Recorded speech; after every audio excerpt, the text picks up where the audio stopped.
Hello and welcome to the show. This week's FailRace versus the community.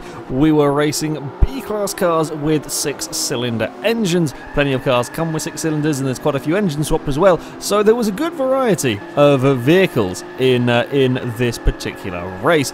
Race number 1 was at the Silverstone International layout. And we come through the first corners. Things were relatively calm for once. Unfortunately, I get screwed over by a bit of lag at the back and break most of my Mercedes, but everybody else would make it through quite well. The BMW that was leading the way kicked up all of the cones as a number of cars would be running wide through there. In second place, it was an MR2 against a slightly floating, never mind, ignore the lag, Honda NSX. As we come down the long straight, it's too wide further back. The NSX has a go at the inside. They get very, very close. The MR2 just gives him enough room, but the NSX can't quite get it done. In the end comes under pressure from a BMW. Further back, there was a Honda Civic that was trying to make progress as all manner of cars.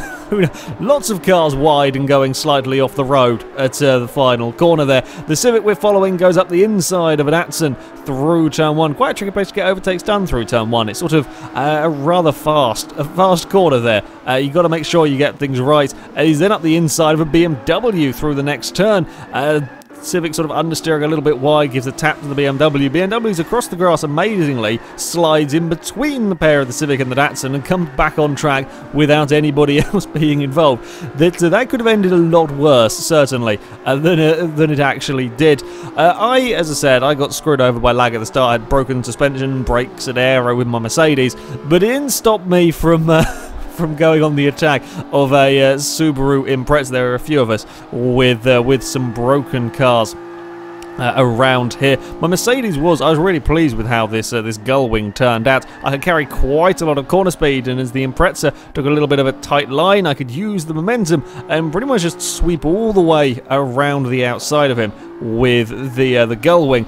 Problem was, we were coming on to a long straight, and with all the damage on my car, while the engine was okay, the huge amount of aero damage on my vehicle meant I had very little in the way of straight line speed, so I was straight back under pressure again from the Subaru. Subaru is up the inside but doesn't have the grip to match the gull wing. It is around the outside for the second time within one lap on the Impreza as we come up towards the final turn. I keep my car on the inside as a bit of a faff trying to get it stopped. I just make it. We're on 2 wheels around the second to last corner. I give the Subaru space on the inside as he's got the acceleration. We lean on each other a little bit through there. It was yeah, I guess that's 3 times in a lap I had to go around the outside of the Subaru to get that position, and all the while a BMW M1 was catching up to us.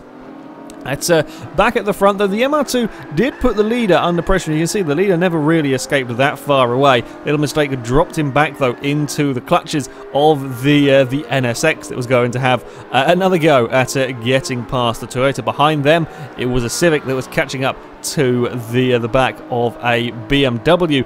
The MR2 and NSX are actually very evenly matched from what I could see through here as we run up towards the probably one of the best overtaking spots on the track. The MR2 just covers the inside, and there's nothing the Honda can quite do about it. In the background, the Civic and the BMW may have had a little bit of a coming together into that particular corner. NSX running very wide on the exit, but then we come to a straight line. Certainly if you have a straight line speed car, your best bet is to overtake them into the corner at the end of that straight, but the NSX and MR2 were very, very evenly matched. Further back, and there was an almighty tussle going on. This is all over sort of 9th and 10th place with varying degrees of broken cars. The M1 would get to the front of this little group with relative ease. The S2000 was trying to make a move on the Impreza. He tried to go around the outside. I got caught out by the Impreza being quite slow off the turn. Me just carrying a huge amount of corner speed with the Mercedes. Gave the Subaru a little bit of a hurry-up bump. Yeah, that caused me a little bit of issue. I was slow off the turn. The Impreza couldn't really do much about the Honda, and I was at the back of the group. At the front, though, victory would go to the BMW M3. started towards the front, fended off the MR2 when it came under pressure, and with the Toyota making a little bit of a mistake, in the end he would take a relatively comfortable victory. And in the background you can see the MR2 would get second ahead of the NSX that would end up in third. Race number 2, we would go to Yas Marina. It's a different layout of Yas Marina, one that we haven't used before for versus the community. The main reason is that there is quite a nasty section of track. The first few corners it's sort of carrying on the normal Yas Marina. Unfortunately, a little bit of lag with, I think it's a Skyline there, that would put a BMW round in a circle. It's this section of track that we're coming up to that is incredibly nasty, making sure to get the car stopped, because it's just a completely blind corner, and it's a layout that people are perhaps not quite so used to. And sure enough, as you can see in the background, there was a bit of chaos going on the opening lap. The top 4 got through relatively unscathed. The cars behind, not so much. There was a couple of spinners and quite a lot of dodging going on from other vehicles, while these two BMWs were fighting it out. Yeah, it was a calculated risk always trying this track. It was always likely to be a little bit chaos on the opening lap, but I didn't want to give a different layout a try.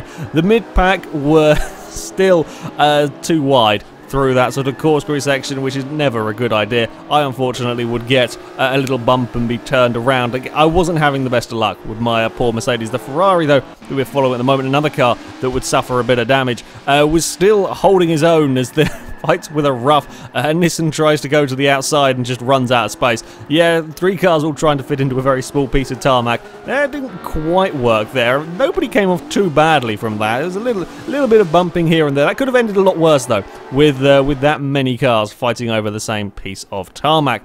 At the front, and it was a Renault Clio V6 that was leading the way, and it was quick through the turns. The problem was down this back straight, the BMWs just had more straight line speed. I was expecting the Clio to go a little bit more defensively. Perhaps he was trying to do a cutback on the turn. The M3, though, gets it stopped, sort of parks it on the apex. Clio's just got nowhere to go, has to try and make it around the outside, but that's a tough place to go around the outside of that particular hairpin, and he can't quite get it done. However, the Renault is very, very fast off of the final turn. Gets a great run down the start finish straight, and he has to go up the inside into turn 1. Turn 1 is quite a tricky place to get an overtake done. The Clio gives it a go, just can't quite do it.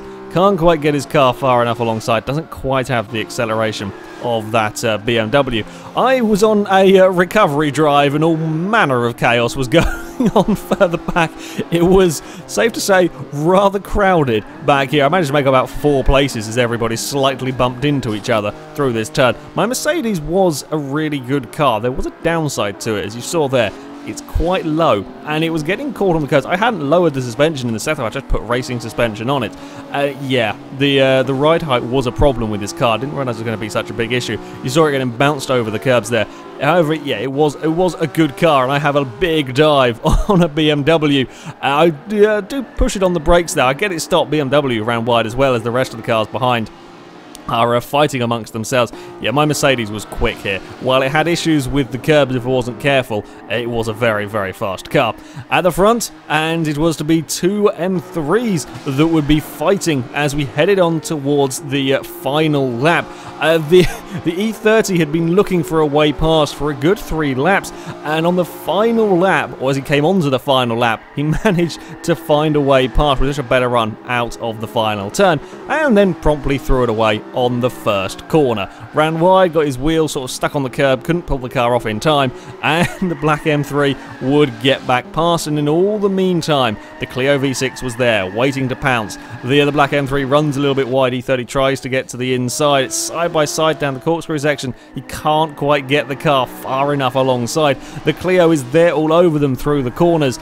Problem is, just doesn't quite have the straight line speed of the pair ahead of him. The E30, the quicker of the 2 M3s in a straight line leader, goes defensive into the hairpin, Means it's going to be quite hard to overtake him. Again, managing to just squeeze the E30 out. He just gets stuck on the outside, and again, he can't manage to find a way past. The Clio is still there, but a little bit too far back. Now it's just the run to the line. Backmarker gets a little bit confused as to where to go to avoid them. In the end, it was a close finish between the pair of them, with E30 getting a better run towards the finish line. However, it was the black car that would take victory, the E30 in second, with the Clio V6 getting the remaining podium spot. I like to see the V6 and the driver tires, of course, put it in the wall, but I'd like to see the Clio up on the podium. Our third and final race, we would go to the Alps circuit, again somewhere we haven't been for quite some time. This is a bit of a different circuit, really, to almost everywhere else. We get through to turn one. Here is a relatively safe corner. On the most part, it's kind of quite wide, not particularly long run into it. It's round here where things start to get a little bit scary. It's very quick through this section of track. In B-class cars, certainly the more handling build of vehicles, you'll probably be flat out or very, very nearly flat out through there. Of course, on the opening lap, you're never quite sure what, where your car's going to be and so on. I ended up brushing the wall. Plenty of people did through that fast section, but yeah, you can see from the damage on the side of my car. It was later on there was a big old collision, take out half the field. Pretty much a few of us survived from further back that would make it through without damage, and me, of course, trying to make my way up through the order from the back with the relatively quick Mercedes. Got a good run out of the final turn, using that straight line speed as I get to the inside of a Lancia Stratos and would move up a position. Ignore the ghost car on the grid. It's when someone disconnects, it likes to leave them around. One thing though that you will notice, you saw the Stratos there getting very sideways in turn one. Yeah, the bumps around here could be problematic to a few cars, and my Mercedes, as we saw at Yas Marina, was one of them, being so low to the ground. The battle for third was quickly closing up, with an Infinity getting very sideways out of the final turn, coming under pressure from a Lotus as they run down towards turn one. Of course, the Infinity, a quicker car in a straight line, but not quite so good through the corners. And, well, the Alps has lots of long, fast corners, and in the end, the Lotus just has too much grip. It's all the way around the outside of turn one. That's a long way to go to get a position, but he did well to make that one stick.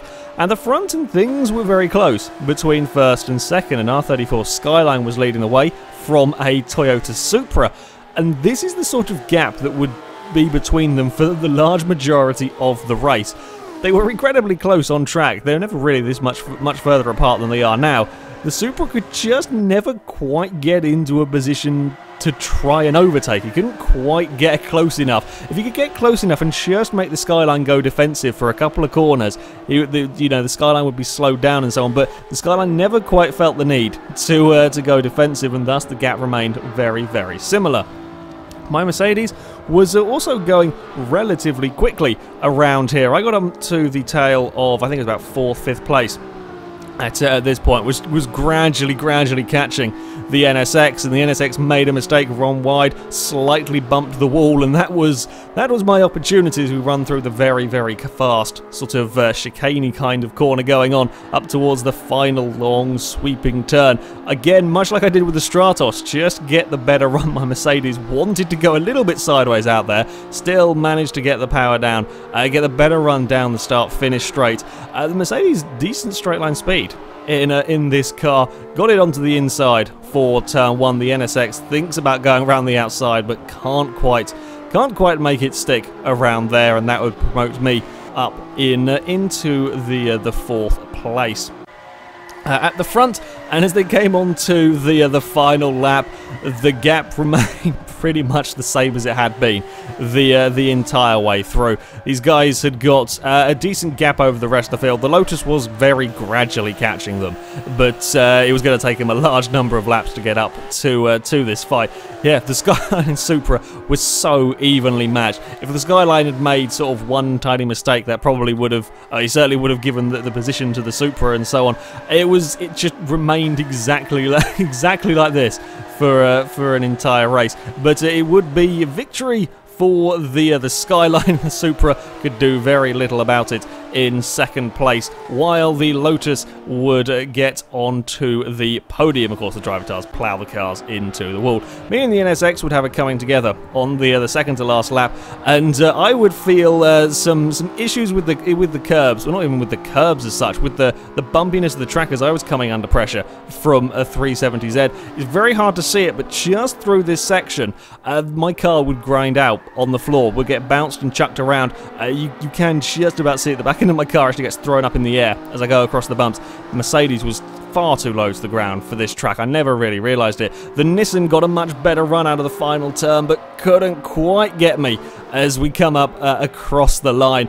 Yeah, Gullwing with race suspension is so low to the ground, it really struggles around the Alps. Quick car, I have to say that my Mercedes was probably one of the best B-class cars I've built, but yeah, if I was going to use it again, got to sort out the suspension, as yeah, far too low to the ground. A little bit unfortunate with some sort of lag incidences this week. I had a terrible evening of things. Just a lot of bad luck from me, but there was still some plenty close racing in this one. Anyway, that is it for this week's FailRace versus the community. The next one shall be held on Thursday, the 30th of July. We are going to be running C-Class modern cars, so vehicles made in 2010 or newer. If you want to sign up to take part, then you can go to our forums. There will be a link in the description. Find the FailRace versus the community section, and the sign-up thread will be in there. But that is it from me. Thank you very much for watching, and until next time, goodbye.